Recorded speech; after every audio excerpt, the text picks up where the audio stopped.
Bapa di surga, di dalam nama Tuhan Yesus Kristus, pada saat hari ini kami mengucap syukur karena kasih karunia-Mu sehingga kami boleh berkumpul untuk memuji membesarkan nama Tuhan. Kami akan mendengarkan firman Tuhan. Di dalam nama Yesus kami berdoa, haleluya, amin.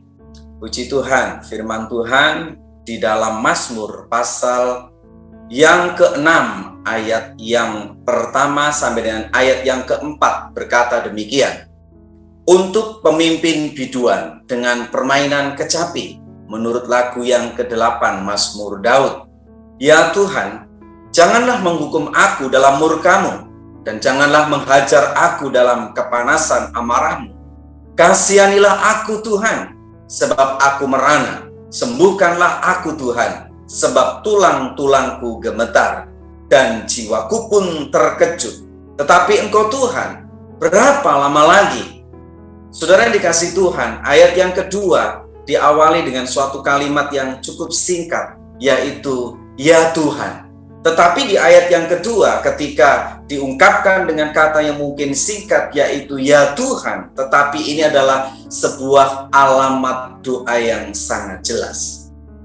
Kenapa kita harus berdoa kepada Tuhan? Karena memang kepada Tuhanlah kita harus mengalamatkan doa kita. Tuhan adalah YHWH, atau kalau dalam bahasa kita sebut dengan Adonai. Di dalam kata Adonai itu kita mendapatkan sebuah nama. Dan di dalam perjanjian baru, Adonai berarti adalah nama Yesus Kristus. Digenapi di dalam nama Tuhan Yesus Kristus. Sehingga pada waktu kita dalam pergumulan, kita dalam persoalan, kita dalam keadaan yang sulit, jangan pernah kita berdoa kepada nama yang lain. Alamatkanlah doa kita kepada nama Tuhan Yesus Kristus, yaitu nama di atas segala nama. Saudara yang kasih Tuhan, ketika kita dalam keadaan sakit, berserulah di dalam nama Yesus. Ketika kita dalam pergumulan yang berat, berserulah di dalam nama Tuhan Yesus. Berserulah kepada nama di atas segala nama. Maka kita sedang mengalamatkan doa kita kepada Allah yang benar. Ada orang-orang yang dalam pergumulan karena mau jawaban yang instan, dia mengalamatkan doanya kepada kuasa-kuasa si jahat, kepada setan-setan, kepada kuasa-kuasa iblis. Tetapi hari ini kita belajar bahwa ketika kita memiliki nama di atas segala nama, kita mengalamatkan doa kita kepada Tuhan Yesus Kristus, kepada Juru Selamat kita yang kekal dan luar biasa. Ada orang-orang kemudian mengalamatkan doanya juga bukan hanya kepada Tuhan Yesus, tetapi kepada Yesus juga kepada Allah-Allah dan ilah-ilah yang lain. Dia pikir ketika dia mengalamatkan doanya kepada Yesus, ditambah juga dengan Allah-Allah yang lain, dia pikir itu lebih berkuasa, dia pikir kemudian lebih dahsyat kuasanya. Ingat, janganlah kita disesatkan bahwa Tuhan Yesus, nama itu tidak bisa kita permainkan. Kita perlu beriman kepada satu nama, mengalamatkan doa kita kepada satu nama, yaitu di dalam nama Tuhan Yesus Kristus. Saya percaya yang sakit disembuhkan, yang dalam pergumulan akan mendapatkan jawaban. Karena nama itu adalah nama yang berkuasa. Saudara yang kasih Tuhan, kalau kita membaca ayat ini juga kita mendapatkan suatu ungkapan doa, kasihanilah aku Tuhan, sebab aku merana, adalah gambaran orang-orang yang dalam kesedihan, dalam pergumulan berat. Hari ini kalau kita dalam doa dan pergumulan, jangan lupa yang pertama, nyatakan, ungkapkan doa itu kepada alamat yang benar. Yang kedua, nyatakan pergumulan saudara kepada Tuhan. Nyatakan keluhan saudara kepada Tuhan. Kalau hari ini kita dalam pergumulan, katakan Tuhan aku merana, Tuhan aku dalam keadaan yang kacau, Tuhan aku dalam keadaan yang sedih dan susah. Katakan kepada Tuhan. Kalau hari ini kita juga dalam keadaan yang sakit, nyatakan keluhan kita, nyatakan pergumulan hidup kita kepada Tuhan. Kita minta Tuhan sembuhkan saya. Kita ngomong sama Tuhan, saya membutuhkan ini dan itu. Saudaraku, bukan berarti bahwa Tuhan tidak tahu apa yang sedang kita rasakan dan apa yang sedang kita pergumulkan. Tetapi yang dimau Tuhan adalah kita memiliki hubungan yang akrab, memiliki hubungan yang khusus, memiliki hubungan yang intim. Ketika saudara mengatakan itu kepada Tuhan, Tuhan akan mendengar kita. Tuhan Yesus Bapa kita mendengar setiap keluh kesah kita dan mendengar setiap seruan doa kita. Tahukah saudara bahwa hari ini Tuhan sedang menunggu saudara. Tuhan sedang menantikan saudara untuk mengucapkan kata-kata permohonan. Sehingga saudaraku, dalam pergumulan yang berat, alamatkan doa sepadan, alamatkan doa kita kepada nama Tuhan Yesus Kristus. Yang kedua, ketika kita dalam pergumulan yang berat, katakan pergumulan saudara kepada Tuhan. Nyatakan kekhawatiran kita kepada Tuhan di dalam doa dan permohonan. Maka ayat yang kelima dikatakan demikian. Ayat yang kelima, kembalilah pula Tuhan, luputkanlah jiwaku, selamatkanlah aku oleh karena kasih setiamu. Sebab di dalam maut tidaklah orang ingat kepadamu. Siapakah yang akan bersyukur kepadamu di dalam dunia orang mati? Lesu aku karena mengeluh. Setiap malam aku menggenangi tempat tidurku dengan air mataku. Aku membanjiri ranjangku. Mataku mengidap karena sakit hati. Rabun karena semua lawanku. Saudara yang kasih Tuhan, ayat 5 sampai dengan ayat yang ke-8 mengajari kita. Pada waktu kita dalam pergumulan, pada waktu kita dalam kesulitan, firman Tuhan mengajari kita supaya apa? Supaya kita minta ampun kepada Tuhan.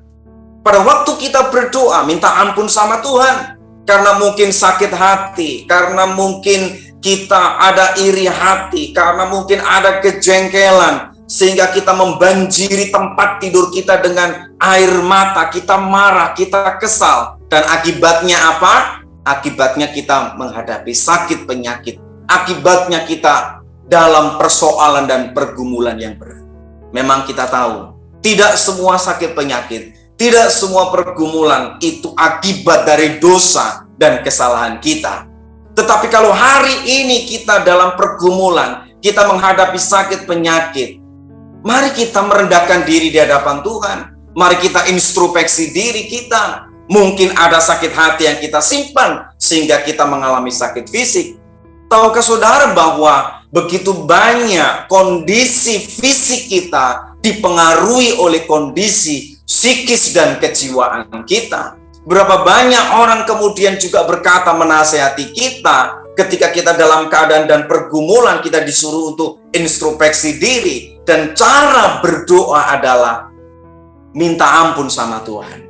Kembalilah kepadaku Tuhan, luputkanlah jiwaku, jangan bawa aku ke dunia orang mati. Adalah sebuah permohonan yang disertai dengan minta ampun sama Tuhan atas dosa kita, pelanggaran kita. Sebab tidak ada orang yang benar di dunia ini, satu pun tidak. Semua orang telah berdosa dan kehilangan kemuliaan Allah. Tetapi kabar baiknya adalah, kabar sukacitanya adalah ada pengampunan di dalam nama Tuhan Yesus Kristus. Tangan Tuhan selalu terbuka untuk mengampuni dosa-dosa kita. Sehingga pada waktu kita berdoa, kita mohon ampun kepada Tuhan, maka Tuhan akan melepaskan kita dari persoalan kita. Maka Tuhan akan melepaskan dan menyembuhkan segala sakit penyakit kita. Saudara sekalian, di ayat yang ke-9 dikatakan demikian. Ayat yang ke-9. Menjauhlah daripadaku kamu sekalian yang melakukan kejahatan, sebab Tuhan telah mendengar tangisku. Tuhan telah mendengar permohonanku. Tuhan menerima doaku. Sebab musuhku mendapat malu dan sangat terkejut. Mereka mundur dan mendapat malu dalam sekejap mata. Saudara-saudara sekalian, melalui perikop ini, ayat ini, kita diajar oleh Tuhan bahwa di dalam doa kita harus memiliki keyakinan bahwa jawaban Tuhan sudah kita terima. Kalau kita berdoa, berdoalah dengan iman. Dan iman itu sertai dengan sebuah harapan. Sertai iman itu dengan sebuah kepercayaan. Karena kita tahu bahwa iman yang disertai dengan harapan, yang dibuktikan dengan kepercayaan, dengan percaya yang sungguh-sungguh, maka kita akan mendapatkan jawaban doa. saat dalam keadaan sakit, saat dalam pergumulan yang berat, alamatkan doa kita kepada nama Tuhan Yesus Kristus. Dalam keadaan yang sulit, jangan lupa nyatakan keluh kesah kita kepada Tuhan. Dan ketika kita menyatakan keluh kesah kita kepada Tuhan, yakinlah bahwa doa dan permohonan kita sudah mendapatkan jawaban. Saudara-saudara sekalian, Tuhan tidak bisa menjawab doa yang hanya untuk memuaskan hawa nafsu kita. Tuhan tidak bisa menjawab doa yang hanya untuk kemudian menjadikan kita menjadi orang-orang yang menjauh daripada Dia. Kita tidak bisa berdoa, Tuhan berikan saya hari ini 1 miliar supaya masalah saya selesai. Mungkin Tuhan tidak jawab demikian. Karena yang dipilih Tuhan adalah mendidik kita, mengajar kita supaya kita lebih dekat kepadanya. Saya percaya hari ini apapun beban persoalan saudara, apapun sakit penyakit yang sekarang saudara sedang rasakan, kalau kita mengalamatkan doa kita kepada Tuhan, kalau kita menyatakan doa kita, keluhan kita kepada Tuhan dengan penuh keyakinan dan iman, saya percaya Tuhan akan memberikan jawaban. Mari kita satu hati di dalam doa. Arahkan hatimu kepada Tuhan.